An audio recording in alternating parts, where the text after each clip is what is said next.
ഹരേ രാമ ഹരേ കൃഷ്ണ. പരമഭക്തനായ എനിക്ക് എന്തിനു ഭഗവാൻ ദുഃഖങ്ങൾ നൽകുന്നു? എപ്പോഴെങ്കിലും ചിന്തിച്ചിട്ടുണ്ടോ?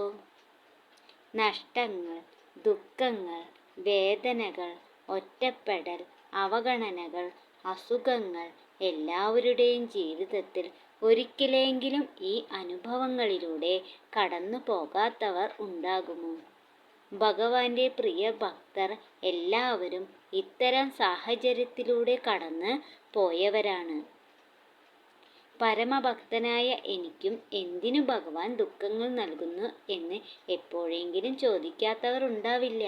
എന്നാൽ ഈ ജന്മം കൊണ്ട് തന്നെ തൻ്റെ പ്രിയപ്പെട്ട ഭക്തന്റെ സകല കർമ്മഫലങ്ങളും അനുഭവിച്ച് തീർത്ത് ഈ ജന്മം തന്നെ തൻ്റെ ഭക്തന് മോക്ഷം നൽകാനാണ് ഭഗവാൻ ഇത്തരത്തിൽ ഭക്തന് ദുഃഖങ്ങൾ നൽകുന്നത്. നമുക്കുണ്ടാവുന്ന വേദനകൾ എല്ലാം ഭഗവാനിലേക്ക് മാത്രം നമ്മെ അടുപ്പിക്കാനാണ് തിരിച്ചറിയുക. നമ്മുടെ പ്രിയപ്പെട്ടവർ അല്ലെങ്കിൽ നമുക്ക് പ്രിയമായവ എന്തു തന്നെയായാലും അവ എന്നും നമ്മുടെ കൂടെ ഉണ്ടെങ്കിൽ നാം അവയിലേക്ക് ഇറങ്ങിപ്പോകും. നമ്മുടെ ലോകം, ചിന്ത എല്ലാം അവയെ പറ്റിയായിരിക്കും. അങ്ങനെയായാൽ സാധാരണ മനുഷ്യനായ നാം ഭഗവാനിലേക്ക് എത്തില്ല. അപ്പോൾ വീണ്ടും നമുക്ക് പുനർജന്മങ്ങൾ എടുക്കേണ്ടി വരും.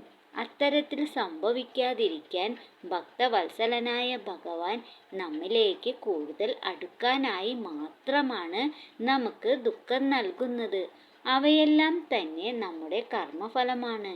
ഈ ഒരു ജന്മം കൊണ്ട് തന്നെ എല്ലാ കർമ്മഫലങ്ങളും അനുഭവിച്ചു തീർത്ത് തൻ്റെ പ്രിയഭക്തന് മോക്ഷം നൽകാനാണ് ഭഗവാൻ ശ്രമിക്കുന്നത് എന്ന് മനസ്സിലാക്കിയാൽ ദുഃഖം വരുമ്പോൾ ഭഗവാനോട് പരാതി പറയാൻ തോന്നുമോ? ചിന്തിച്ചു നോക്കൂ. എല്ലാവർക്കും പുതുവത്സര ആശംസകൾ. ഓം നമോ ഭഗവതേ വാസുദേവായ. സർവം കൃഷ്ണാർപ്പണമസ്തു.